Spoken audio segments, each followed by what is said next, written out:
Welcome back.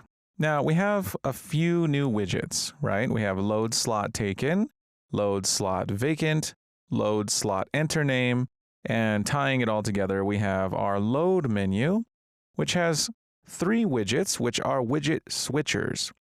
And each of these widget switchers has all three widgets inside of it.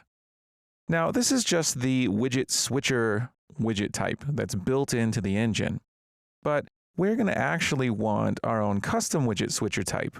That way, it can have its own concept of which particular slot it belongs to. So then if we click on, say, a button, like select slot, for example, and we'd like to play that slot, then that widget switcher will know what slot it is.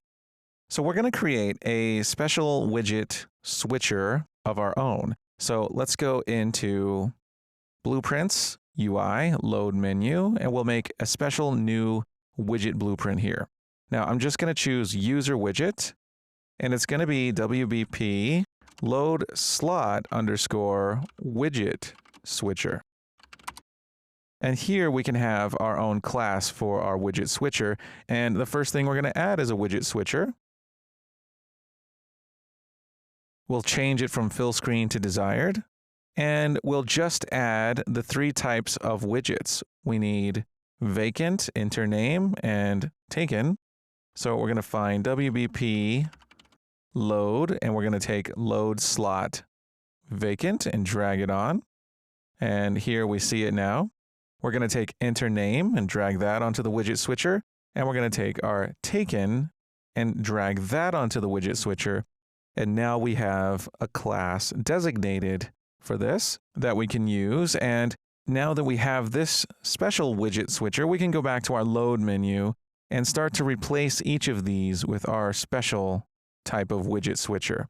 Now, the easiest way to do this is to take all three widget switchers and just delete them. And we can bring in our new load slot widget switcher. So we're going to bring in three of these. I'm going to bring one in onto the canvas panel first and select it. There it is up there. I'm going to bring it down though and anchor it to the center. I'm going to set its size X to 256, size Y to 300. Now it looks blank, but if we go back to our load slot widget switcher and compile it, then it won't be blank looking here. Now I have its anchor set to the middle. I'm going to set its alignment to 0.5 for X and Y, and its position X and Y just to 0, and then move the position over. And I believe I had 250, negative 250 for the X there. That might be a little bit too close, maybe negative 300. So I have this widget switcher. I'm going to copy it. Control C, click on the canvas panel, Control V. And this one can get position Y of 0, position X of 0. And then I'll copy it again, Control C, canvas panel, Control V, and this one can get a position Y of 0 and a position X of 300. Okay, so we've replaced those widget switchers with our custom widget switcher, which is going to make things a lot easier for us to control each one as a whole, and then each one can have its own view model. I'm going to call this first one switcher underscore 0. I'm going to call the next one switcher underscore 1, and the next one switcher underscore 2. So they'll be designated those indices. Now for our load menu map, if we go to it in maps and open load menu, we can save all first. We can press play and see these widgets because we're adding them to the viewport in the level blueprint. If we open the level blueprint, we can see that we're doing that here. Now, I'm actually going to remove this logic because it was a good way to get things working and showing on the screen, but now we're going to have a little bit more fine-tuned control in the C++ domain. So I'm going to go ahead and remove that from our level blueprint, and now if we press play, we don't see anything.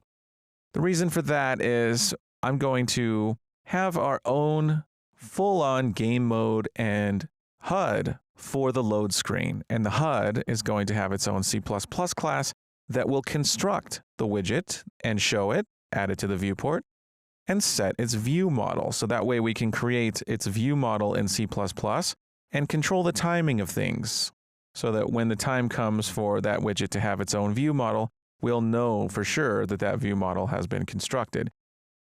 So we need a few classes.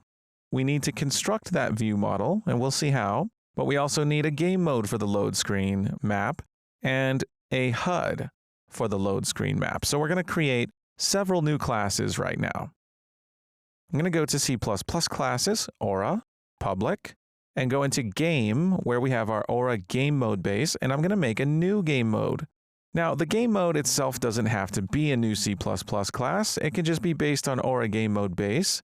I can right click and make a blueprint based on it and stick it in blueprints/game and call this BP underscore Aura load screen game mode. I can even take the Aura out to make it a little bit shorter, load screen game mode. We can create this blueprint class. Now that we have it, I'm going to close that content browser. And here in the load menu map, I'll go to world settings and set the game mode to BP load screen game mode. And now we can control what HUD gets spawned, and the HUD can control things like the widgets, as that's the proper separation of concerns.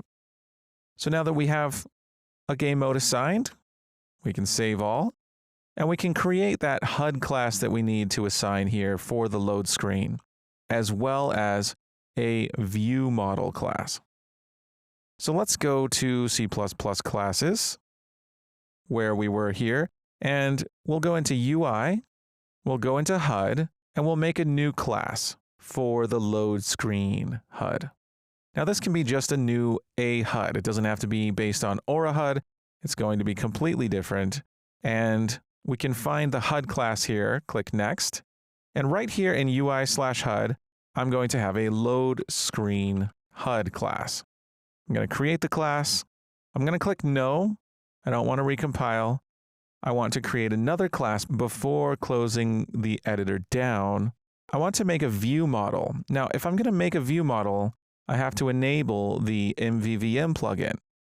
So I have to go to Edit, Plugins, and if I search for view model, here's the UMG view model. It's in beta. If we check it, we get a warning saying this is in the beta version. Epic recommends using caution when shipping projects with beta plugins. So we're going to click yes, and we need to restart, so we're going to restart now. And now that we've restarted, we can make a new class based on the view model that we've been talking about. So I'm going to go ahead and right here in Aura Public UI, I'll make a new C++ class and search all classes for MVVM. That stands for Model View View Model, MVVM, View Model Base. That's the class we need to use. So we'll select this class, MVVM View Model Base, and we're going to rename this. And this is going to be the view model for our load screen widget. So I'd like to prefix each of these with VM. You could prefix them with MVVM if you like. Sure, why not? And let's make this one load screen. And in the UI folder, I'd like to put it in the view model subfolder. So we're going to have a new view model folder and a new MVVM load screen. I'm going to create this class. And I'm almost done and ready to close the editor, but I'd like to create yet one more class. And that's because if we're doing all this stuff in C++, it would be wise to have a C++ class backing our widgets when using the view model system, much like we have a C++ class backing our widgets for the widget controller system. We have Aura user widget, right? Well, I'd like a C++ class backing our load screen widget. So I'm going to make a new C++ class, and this will be a user widget. So similar to Aura user widget, only it's just user widget, and we're going to put this inside of UI/widget along with the other widgets. And this is going to be our load screen widget. So we'll just have a C++ class behind our load screen widgets, and we could parent those user widgets to this class. So we're going to create that class, and we can finally close our editor down. Now back here in our IDE, we can start opening these new things we made. So we kind of made a lot of things. We first made a new game mode. Well, we didn't make a C++ class. We made that just a blueprint based on Aura game mode base. So we don't have anything new to open up here for that. But we did make a new HUD class. We went to UI HUD and added a load screen HUD. So we can get that header and CPP file open here. We also created a new view model, and there's our new view model folder. We have MVVM load screen, and we have the .h and CPP files for that. So we need to figure out how to tie that together. And we finally made a load screen user widget in UI/widget called load screen widget. So we have that new class as well. We can get the header and CPP files open for that.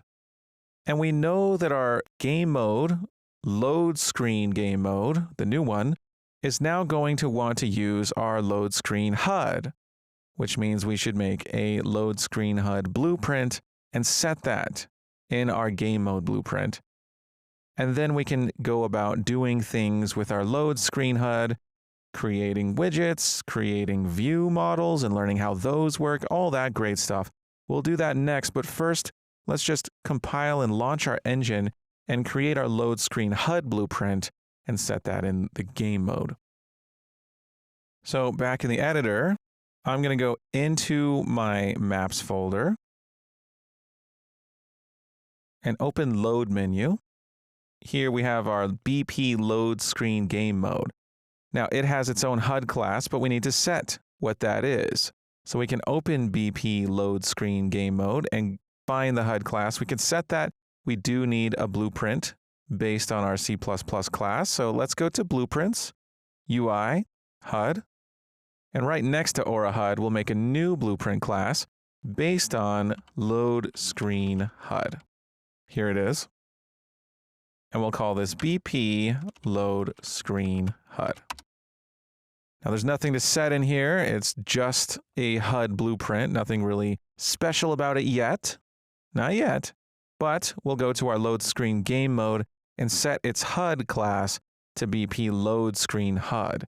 And now whenever we go into this load menu map, well, we know that the load screen HUD is active and its begin play has already been called and all that great stuff.